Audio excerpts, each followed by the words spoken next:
Hello, this is the Dreadweaver. Prepare yourself for an evening of horrifying tales that will weave webs of terror in the darkest corners of your mind. If you're a fan of stories of mystery, true crime, paranormal, or anything that crawls in the shadows just beyond our sight, you've found the right place. Last week, we introduced you to a new game. Of the 10 stories we featured, only one of them was true. Story number 10, She's Still Here, was the only true story in last week's episode. Did you guess the answer correctly? Let us know in the comments.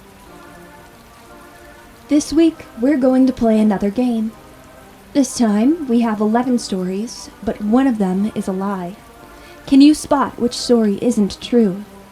The first person to guess correctly will have their comment pinned. We'll reveal the answer in next week's episode. If you have a story to share, be sure to reach out via the details listed in the description below. If you like what you hear, don't forget to like, subscribe, and click the bell icon to turn on notifications. All of these actions tell YouTube you want to hear more from us. And with that, let us delve into the darkness. Story 1. The Man in the Field. This story happened not too long ago, within the last month.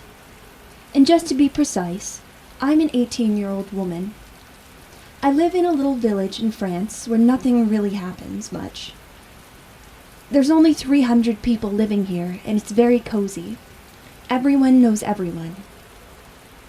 One day, as I was walking my dog, I decided to take a path different than the one I normally take, because I wanted my dog to be able to run in the fields instead of keeping her on a leash in the streets.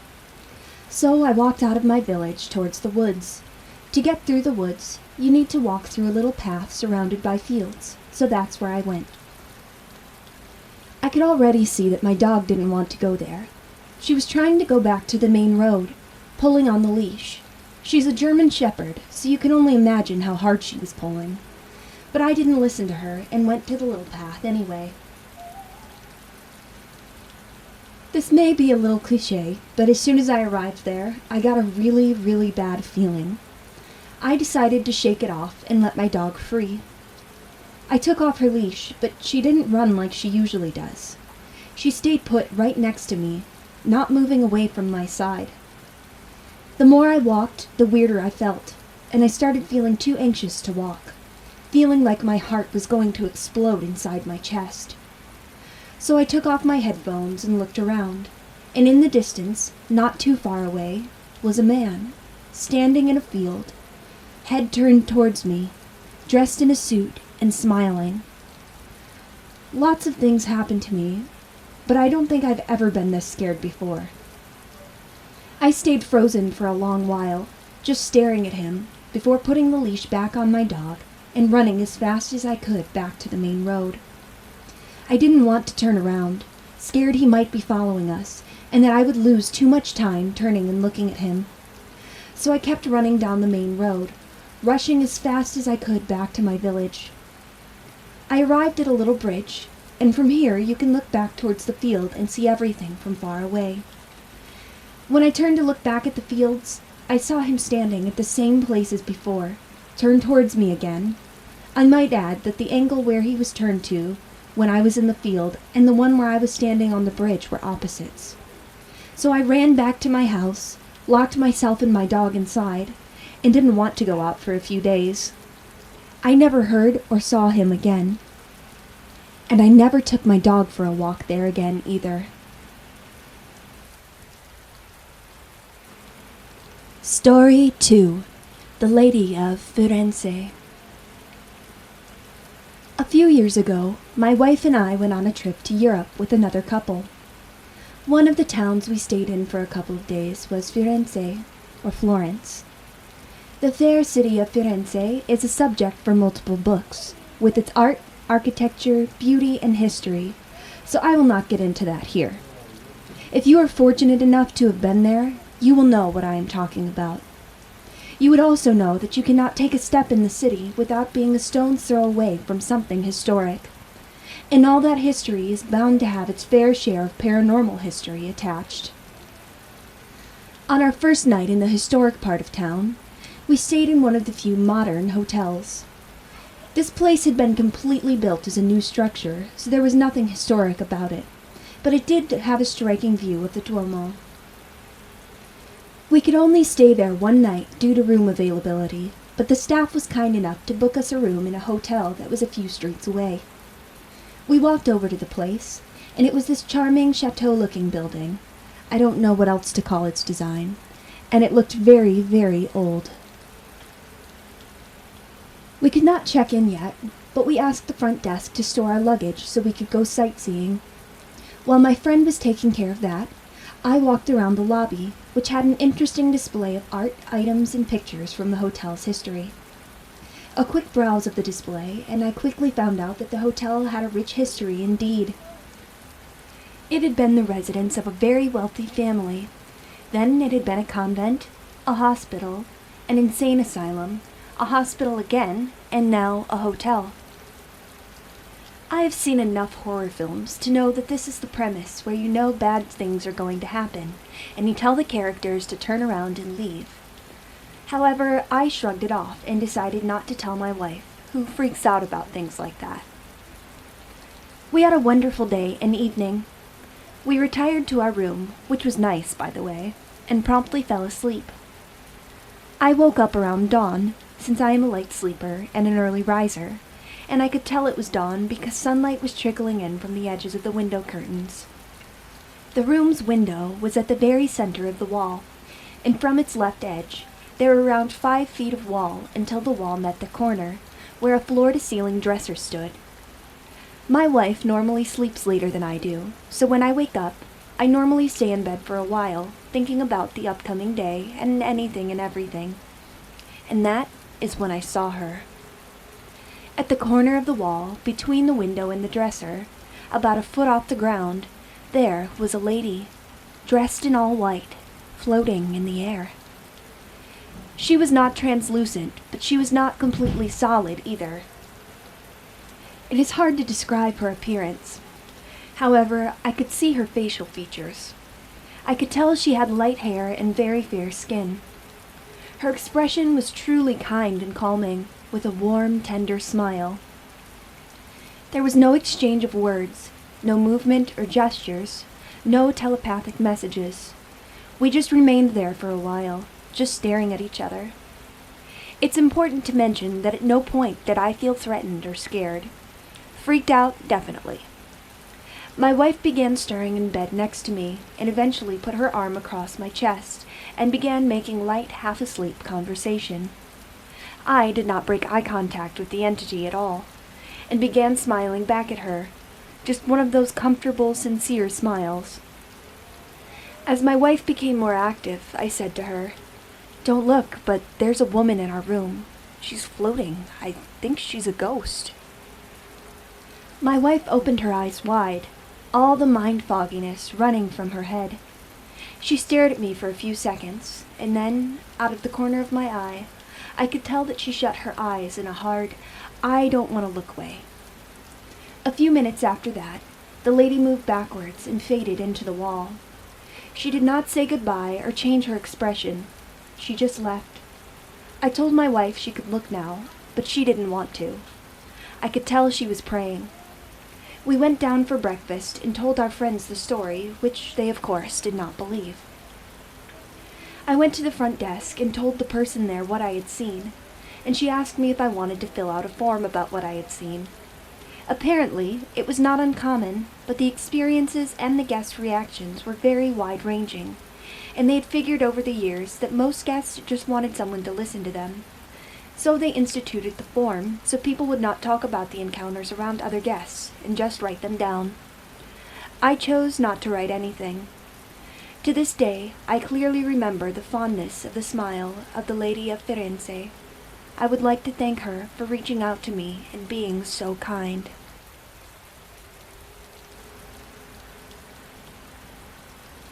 Story 3. Horrifying Encounter with an Entity in Russia by Ice-Chilled Water. 4 of my friends and I were in the Russian countryside this winter. We stayed at one of my friends' houses from mid-December to the beginning of January, about 20 kilometers east of Moscow. On the night before New Year's, we had a terrifying encounter with something horrible. It was 1:30 a.m., and we had stayed at the house all day, ate pizza, watched movies, and played Mortal Kombat. We had also been to the sauna and had all been in good spirits, as later that day it would be New Year's. We were outside my friend's house, which overlooks a small valley, about 10 meters in depth and 60 meters in length. And we were blowing up some firecrackers that we had prepared. His house is quite isolated, with the nearest neighbors about 100 meters away. We blew them up one by one, throwing them into the valley that was next to the house. As we were doing this, I was the first to notice a black silhouette with a glowing cigarette in the distance moving towards us extremely fast. I immediately notified everyone with me and told them to get inside the house's courtyard. My friends saw the figure, were confused as to who it may be and what they were doing, but weren't worried as the figure was a very long way away, and we had at least 2 minutes before he came close enough to properly see our faces or do anything. I looked back at the figure and immediately noticed that his eyes had a faint glow. Nothing crazy or bright, just a very faint yellowish gold glow, similar to the way a cat's eyes reflect light in the darkness. I also noticed that the figure had traveled a very large distance in the 5 seconds I took to turn around and inform my friends. This was especially worrying as he was walking, not running. I immediately knew that it was time to leave. I ran toward the gate to the house and yelled for my friends to follow me, which after witnessing what I had witnessed, they obliged, except one of them. One of our friends looked frozen in fear. His eyes were wide open, his mouth slightly open too, and he was not blinking. This entire time, he was looking at the figure. I ran and pushed him in order to get him to move, which made him snap out of some sort of light trance as he was slightly lost. By this point, the figure was about 100 meters away, and nearly at the same time, all of us were filled with a visceral feeling of dread. Not fear, but more like, whatever is happening right now is very, very wrong. We later realized that this probably emanated from the man. As we were entering the garden and ducking behind the fence, we noticed that the man was moving a minimum of 5 times as fast as a regular person running, while making absolutely no noise, even though he was walking. We hid behind the fence for ages and managed to get a picture of him from underneath the fence. Then he walked into the nearby woods, leaving behind absolutely no footprints and making no noise at all. I have no clue what this was, but we are 100% sure that whatever this was, it wasn't human. One of my friends said that the man apparently turned into smoke at one point, like white smoke, and then materialized again. I'm not sure if I believe him, as nobody else saw it.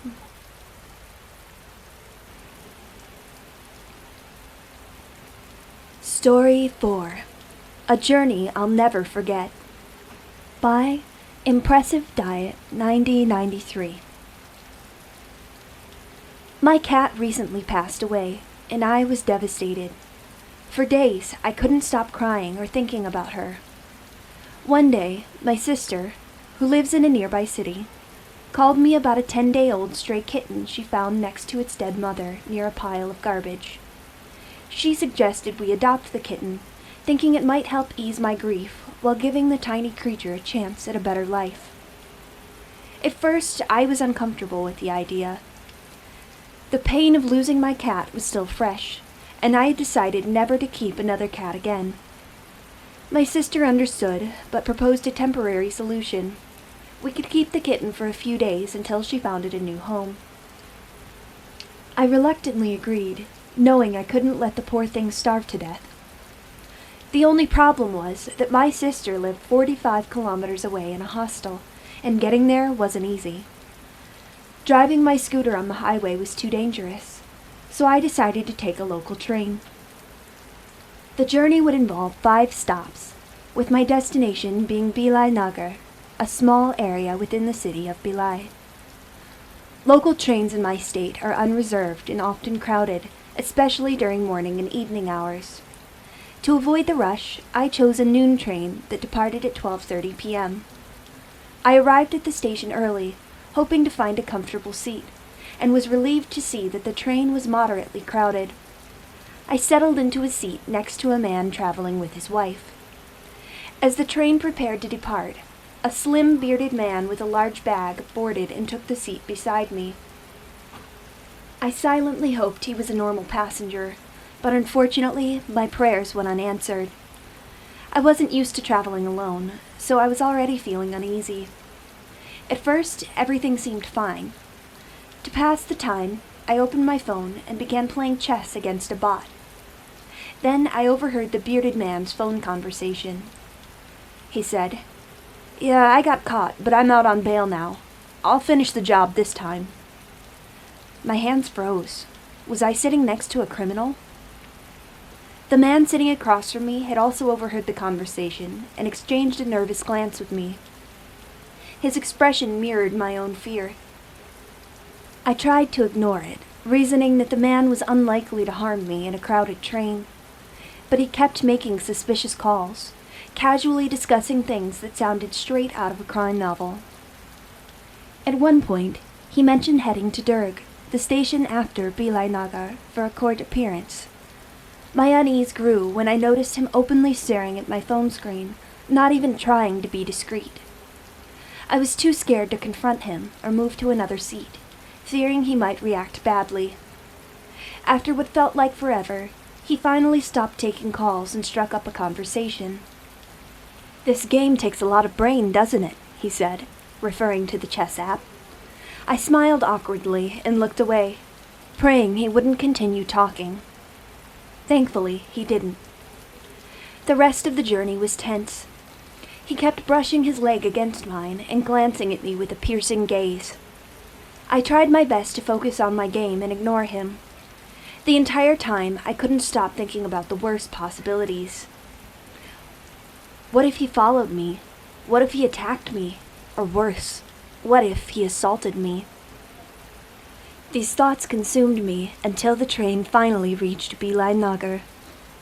As I got off the train, I noticed him getting off as well. I was confused, but decided not to dwell on it. Bilai Nagar is only about 5 kilometers from Durg, so I assumed he might have business nearby. I stood on the platform, waiting for my sister to arrive. I called her, but she didn't pick up. I figured she was driving and decided to wait. Then I saw the man again, standing at a distance and staring directly at me. When he noticed I'd seen him, he walked away toward the front side of the station. Relieved, I called my sister again, and this time she answered. She told me she was waiting at the back exit of the station. I hurried there and was relieved to find her. She handed me the kitten, which was so tiny it fit in the palm of my hand. I placed it in a small basket I'd brought along. We decided to stay at the station until my return train at 2:20 p.m. I told my sister about the creepy man, but she laughed it off, saying he was probably just trying to scare me. Her reaction irritated me, but I let it go. Then I saw him again, this time on the walking bridge, heading toward the back exit. I pointed him out to my sister, who dismissed it as a coincidence. I tried to do the same, thinking he might have gotten off at the wrong station and was waiting for the next train to Durg. When my train arrived, I said goodbye to my sister and boarded with the kitten. The train was crowded, so I stood by the door. About 45 minutes later, just 2 stops away from my destination, I spotted the man again. He walked through the crowd and stood directly in front of me, staring.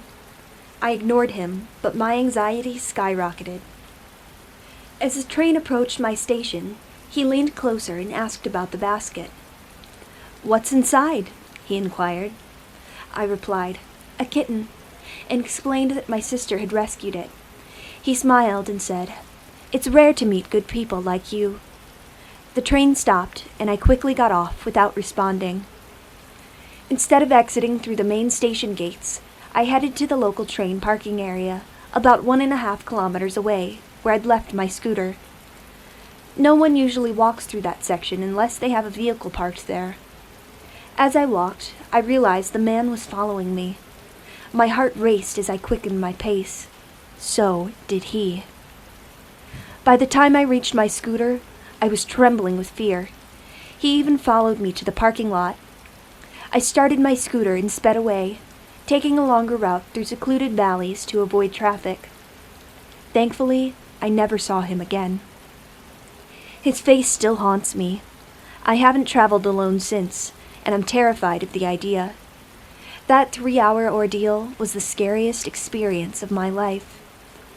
Let me know if you guys think I was just overthinking stuff, or share your thoughts with me about what you think of my experience.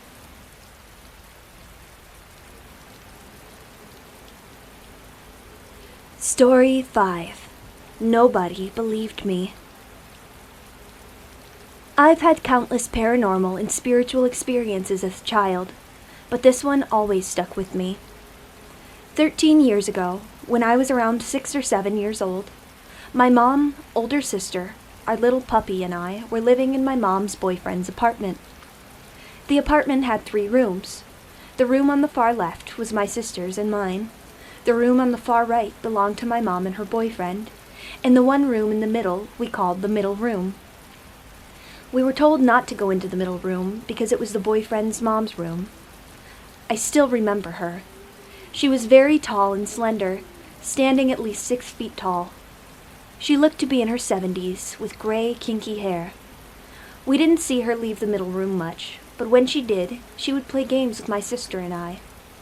At first it was fun, and my older sister seemed to love her, but then I would get a dreadful, uncomfortable feeling around her, so I tried to avoid her much. I think she noticed, because she started treating me differently, pinching me when no one was looking, pulling my hair, and scratching me. Whenever I told my mom, she wouldn't believe me or would brush it off. To be honest, my mom wasn't the greatest parent. Even our little German Shepherd puppy didn't like her. He would bark and growl at her every time she came out of the room. My mom's boyfriend hated the barking and would argue with my mom about it. The fights got so bad that he eventually said either the dog goes or we all go. My mom gave the dog away. I remember my sister and I crying as we said goodbye to Shiloh. One day, we didn't see the old lady at all. I asked my sister where she was, and she just shrugged and said, "Maybe she doesn't feel like playing today," then went back to playing leapfrog. I was happy not to see her that day. That night, everyone went to bed as usual, but I woke up in the middle of the night because I needed to use the bathroom. The bathroom was right in front of the middle room, so I couldn't avoid passing by it. As I walked toward the bathroom, I noticed the door to the middle room was slightly ajar, with light spilling out into the hallway. I got that bad feeling again, but I still wanted to see what was inside. I peeked through the gap in the door, and what I saw will stay with me forever. The old lady was there, but her back was turned to me. She was twitching in a strange, unnatural way, and her skin was gray, like a corpse. She smelled terrible, like rotting flesh. I just stood there, frozen. Suddenly, she turned her head toward me, her eyes completely black. Her face looked gray, like it was decaying. I cried and ran back to my room, diving under the covers and praying she wouldn't come to the door. Thankfully, she didn't. I didn't sleep much that night, but eventually I dozed off when the sun came. When I woke up, my sister wasn't in the room, so I cautiously walked out, still terrified. I found everyone sitting in the kitchen eating breakfast, but the old lady wasn't there. I ran to my mom and told her everything I had seen. My mom's boyfriend gave her a look, and my mom looked angry and said, "Tiara, what are you talking about?" I started crying and pointed to her boyfriend and said, "Your mom!" My mom popped me on the arm and yelled at me to apologize. I cried and threw a tantrum because they didn't believe me. Every time I explained it all over again, my mom's boyfriend would get madder and madder. and finally he stood up, took me by the arm, and dragged me to the middle room and opened the door. The room was empty. There were old clothes, old jewelry, and old purses that looked like they belonged to an old lady. The room smelt of dust, like no one had been in it for a long time. He dragged me further into the room and pointed to a picture on top of the dresser. In the picture was the boyfriend's mom, but she looked younger. Her hair was black, she had an afro, and she was smiling. He said, "Look here, that's my mom. She died 15 years ago." I was so shocked and scared, and started crying even more so, and I was sent back to my room and put in timeout. No matter how many times I told the story, no one ever believed me. The nightmares started soon after. Almost every night, I'd dream of her standing at the edge of my bed, laughing at me. Eventually, my mom and her boyfriend had a massive argument and broke up. We moved out and went to live with my grandma. Years later, when I was 11 and my sister was 13, I asked her if she remembered the old lady, our mom's ex-boyfriend's mom. To my surprise, she said she'd never seen an old lady back then. She admitted she only played along because she figured she was my imaginary friend. I did daydream a lot as a kid. Still, even now at 19, I know what I saw. And to this day, no one believes me. Story 6. An Unusual Purchase. Hi all, I'm new here. I'm not one to normally believe or find interest in the paranormal, but a few weeks ago, something happened to me that I can't explain. It's been weighing on me, and I feel like I'm losing my mind. I'd love to know your thoughts on what might have happened. I was sitting down with my laptop that Sunday, sipping coffee, paying bills, and looking over our bank accounts for the week. Everything was going smoothly until I came across a strange transaction. A $75 charge at our local shopping center. Now that probably doesn't sound strange to most of you, but 1, my wife and I are really good at communicating about our spending, and 2, I don't shop at this particular shopping center, as my workplace is on the opposite side of town, and it would take me an extra 30 minutes to make my way over to this store. No big deal so far. I just assumed my wife forgot to tell me she had picked up a few things. It happens, and we always sort it out quickly. Credit card fraud is something that happens frequently in our city, so we're always double-checking our transactions to make sure they're legitimate. I called my wife over to see if she recognized the transaction, and she was immediately concerned. She hadn't stopped by the shopping center all week, but had instead gone to a store closer to our house. They were having better sales, she said. Being one transaction, we weren't overly concerned, but there was potential for more to come if we didn't act quickly. I immediately called the bank and notified them of the situation, then headed over to the shopping center to request a receipt for the transaction.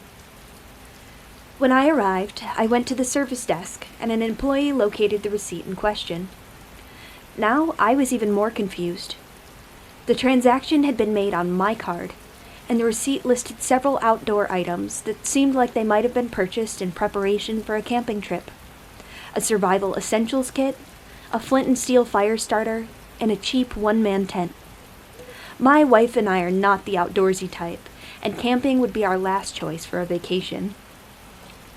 I explained the situation to the employee and asked if it was possible to get a copy of security footage to give to the police officer when I filed my report.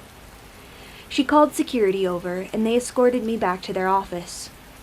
When they loaded the footage, I was dumbfounded. The person on the screen purchasing the items was me. But this was the first time I had been to this side of town in months. I stood, mouth wide open in shock, examining all the details of myself in the video. My favorite jacket, my blue work shirt, my haircut, my glasses, my mannerisms. There was no denying it was me. But how? I requested a copy of the video, even offering to pay for it. The security officer obliged, and I made my way home to show my wife. When I pulled the video up at home, my wife had the same reaction. She knew my routine, and never at any time in the last week had I strayed from it. I had left work at the same time every day and arrived home at my usual time. To make this trip would have put me at home over an hour late. We were both confused as it didn't make sense, but it was undeniably me in the video.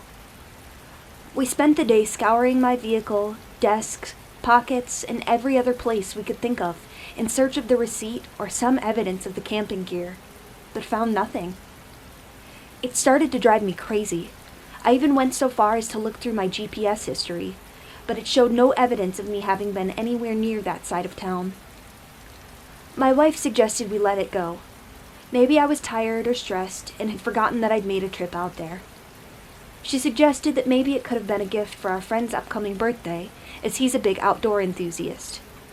That didn't make any sense to me, though. Our friend had all the outdoor gear he could ever need, and my purchase wouldn't have made sense for that. Beyond that, there was no way I would forget going so far out of my way to shop somewhere out of the norm. She was so eager to brush it off, but she wasn't the one in the video.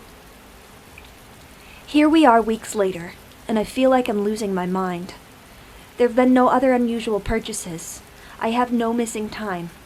But none of this sits right with me. How could I have forgotten a trip out of my routine that would have taken over an hour of my time? Why would I have purchased outdoor survival gear when I have absolutely no interest in any of that? Am I losing my mind? Do I need to see a doctor? Or is this some weird coincidence? If anyone has any ideas, your advice would be greatly appreciated. Story 7.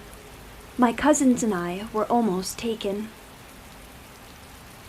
My cousins and I were basically inseparable growing up because of our ages being so close together and the fact that we were all girls under the same household. Our upbringing was old-fashioned, and favoring the boys who can do no wrong was a common experience for us. We were thick as thieves as a result of this, and we rarely went out without one another when it came to going out to play. Our home was across from the elementary school we all attended, and sometimes we would play there when the school was closed. This was a time before schools were constantly locked up. But other times, we would walk to the nearby park to play, since this was also a time where you could go almost anywhere unsupervised, and if you had a more neglectful family, especially so. The park wasn't too far from where we lived, so it was a quick walk for us, and worth the time it took to be able to climb on the playset and enjoy the park's other recreational objects. I don't remember what we were talking about at the time, but we weren't far from the park when this person in a car pulled up to us. None of us had seen her before, so when she claimed to know our grandma, it threw us off. She said she lived not far from us and offered us a ride home, but in our guts, I think we all realized something wasn't quite right, despite not being the most socially aware kids. We refused, but despite the refusal, she kept insisting, saying that our grandma was worried about us, that she needed us home and all that. We continued to say no to her, but she continued to ask. We could hear the growing frustration in her voice. I don't remember too much from here, but the school was right behind us. It was a fairly big school, with multiple sections and buildings spanning behind a metal fence. We all knew we needed to get away from her somehow, so we started keeping an eye out for something that would help put some distance between us and her. And what popped up? A gate to the school, practically indistinguishable from the fencing aside from the hinges and some metal chains used when they would actually lock it. Thankfully for us, this wasn't one of those times. We opened the gate as quickly as possible and ran inside, slamming it behind us in case she decided to give chase, and ran as fast as we could across school grounds. We only stopped when we were on the opposite side of the school and hid in the school bathrooms as we waited patiently and fearfully to see if she had followed us. It felt like hours before we felt it was safe enough for us to come out, and yet it was probably 20 minutes at most. Eventually, we got the nerve up to peek out of our stall just to be sure she wasn't waiting for us quietly to show ourselves. A huge wave of relief came over us as we saw the completely empty bathroom before us. Before long, we decided heading home was the best option, since we didn't want that lady to show up again. We were a bit upset about not having been able to play at the park like we planned, but that wasn't something some video games and snacks couldn't fix. I honestly wonder at the time if we had truly comprehended the situation we had been in, but as kids, I suppose we didn't think about it too much, never even telling our mom or anyone else in the family about our experience. I also only realized recently that she had offered us a ride home, and yet her car was going in the opposite direction of our house, toward the park we were heading to. So she would have had to make a U-turn on a street where U-turns were illegal, and I doubt she would risk getting into trouble with the law just to get us home because our grandma was worried. Some details are a bit fuzzy as I am an adult now, and it was so long ago, but this memory has been in my head all these years, and despite the love of my life confirming this was not a normal experience, I can't help but feel like I truly misread the situation.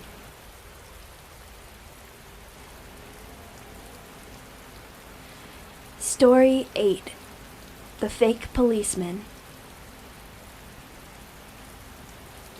This happened to my family when I was about 5 years old, around 1997. At that time, we lived with my mom, grandmother, and grandfather in a 3-room apartment on the 6th floor in Ukraine, in Kherson City, in a small neighborhood called Reminiscing. Those were criminal times in all post-Soviet countries.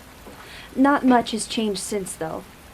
I was raised very strictly from a young age not to trust strangers and never to open the door to anyone unfamiliar. One day, someone knocked on our door during the day.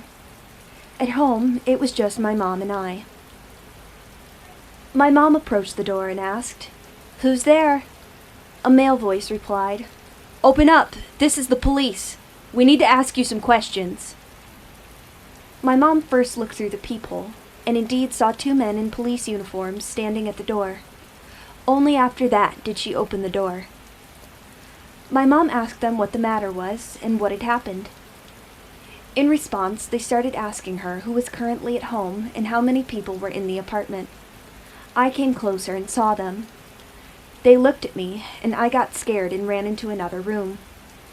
At that moment, my mom sensed something was wrong and tried to close the door, but one of the men put his foot in the way and held the door with his hand, preventing her from closing it. My mom, now frightened, asked again what they wanted, but they just silently stared at her without answering. An eerie silence hung in the air. Suddenly, our neighbor opened her door. She lived on the same floor as us and was about to leave her apartment on an errand. The 2 so-called policemen immediately changed their expressions, looked toward the neighbor, and she noticed them too. With a questioning look, she glanced at my mom. Then, suddenly, the 2 men ran down the stairs and out of the building. It was terrifying, and we had no idea what they wanted, but one thing was clear. They had likely bought the police uniforms somewhere, or stole them, and were certainly not real police officers. So fake policemen, let's never, ever meet again.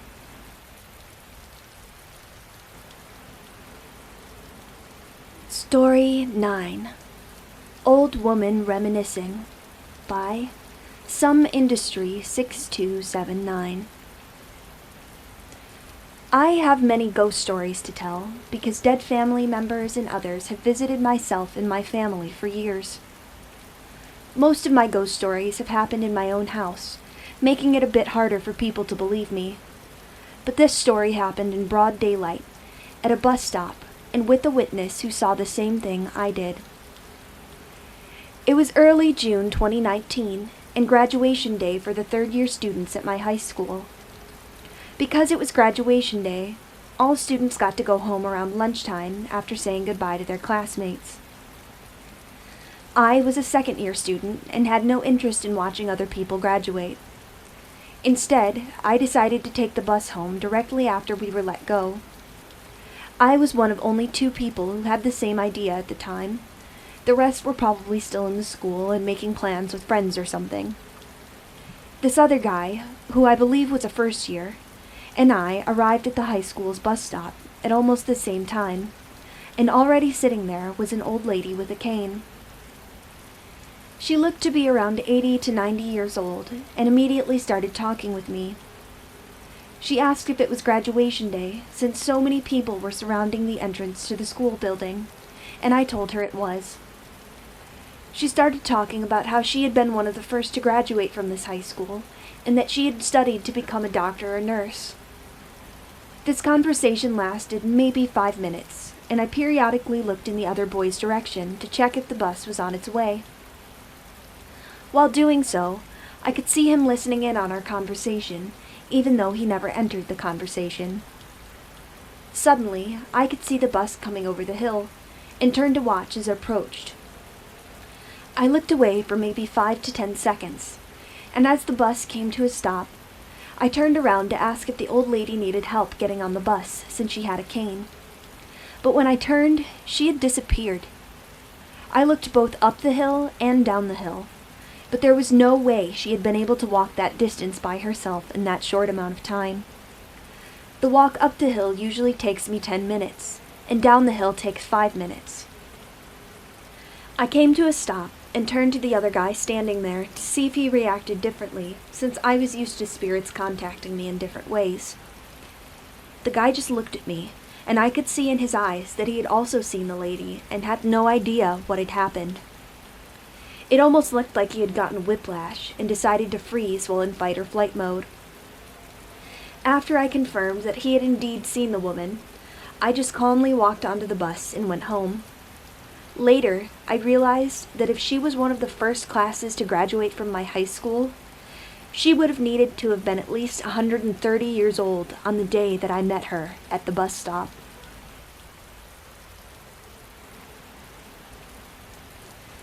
Story 10. Shadow people won't leave me alone. I keep having strange experiences with shadow people periodically, and I wanted to know if anyone else has had similar encounters, or if there's an explanation for this. This isn't the first time it happened, but I was around 16 and I woke up in the middle of the night to use the bathroom, and when I walked into the hallway, I caught a glimpse of a tall, human-shaped figure standing at the end of the hallway, kind of hugging the corner with only half of its body showing, with no distinct features, just its silhouette.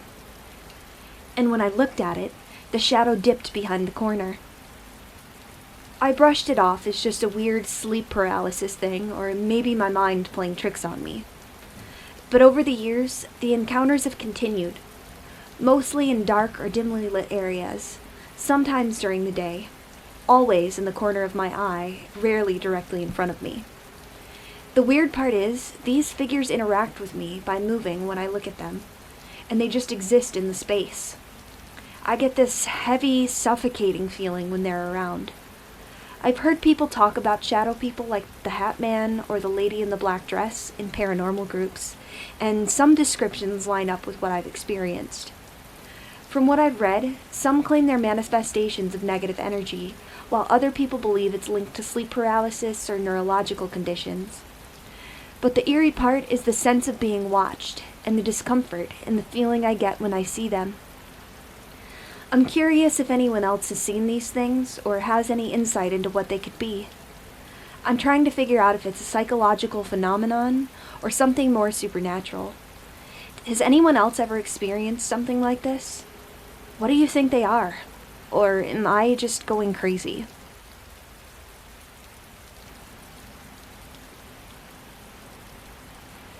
Story 11. The Unexplainable Scream by Old Distance 9254. So this happened about 7 years ago, but I still think about it every so often.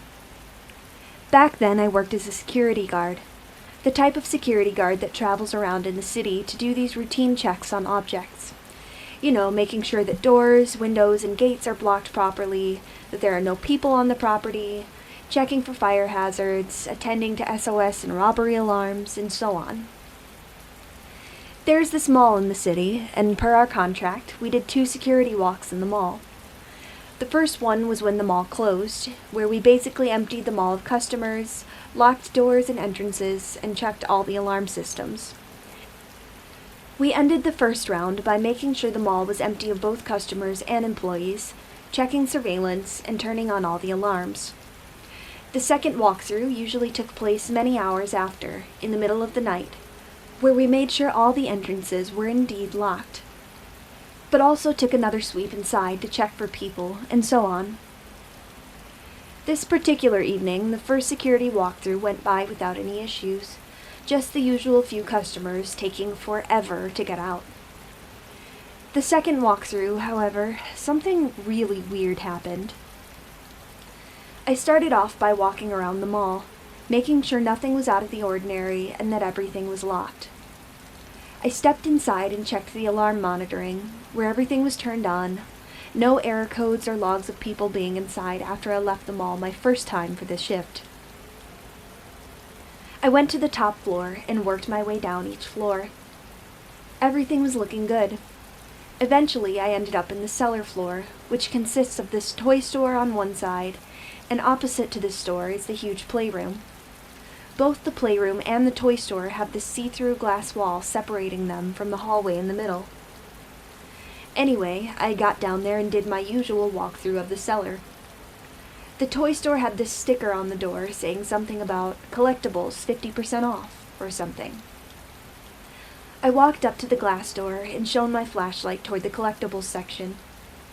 As I was focusing on the collectibles, I heard this sudden loud scream behind me, and I mean, it was really loud, like I wanted to cover my ears. The scream sounded like a little girl, and it screamed "Mommy," but with a sort of rasp and desperate tone to it. Like a death scream, if that's a way to describe it. I quickly turned around, freezing in place while shining my mag light in the hallway and into the playroom. I just stood there for a solid 10 to 15 seconds, trying to see who screamed. After collecting myself, I immediately thought that somehow a little girl must have been left in the playroom when the mall closed. So I ran into the playroom and started looking through all the toys and plushies, but no girl was found. I then double-checked every little surface in the cellar, but no one was there. I began to think that my colleague, who ended his shift many hours ago, was playing a prank on me. So I went back upstairs to the alarm and surveillance monitoring, but again, there were no logs of anyone but me entering different zones or using the keycard. I then checked the surveillance, but there was no one but me on all the cameras. I also started to chuckle at myself, as I thought I looked like a coward when it happened. I settled my mind on it being some sort of doll in the toy store, with a broken voice box or something, even though it was weird that the scream came from behind me, from the hall or playroom. I left. I visited the store the next day and asked about the doll that screamed, but they didn't have any dolls with any kind of voice box. They also tidied up and cleaned the playroom every morning, and if they found toys left behind that they themselves did not own, they made a list and put it in a storage box. No dolls whatsoever. I also asked if they maybe had baby monitors for sale, but they did not. I'm very skeptical by nature and absolutely do not believe in ghosts, and will always find a natural or logical, non-supernatural explanation when stuff like that happens. But what happened during that night shift, I just can't explain. Sorry for the long read, but I'm very interested in what you think it could have been, or if you have any reasonable explanation for what might have happened.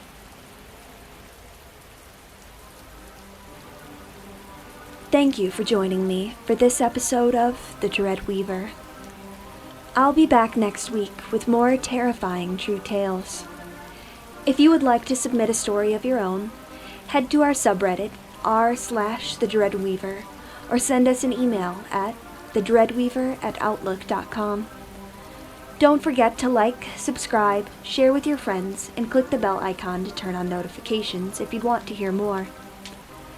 Please let us know what story you think is a lie in the comments below. Until our paths cross again in the shadows, stay vigilant and beware the whispers of the night. This is the Dreadweaver, signing off.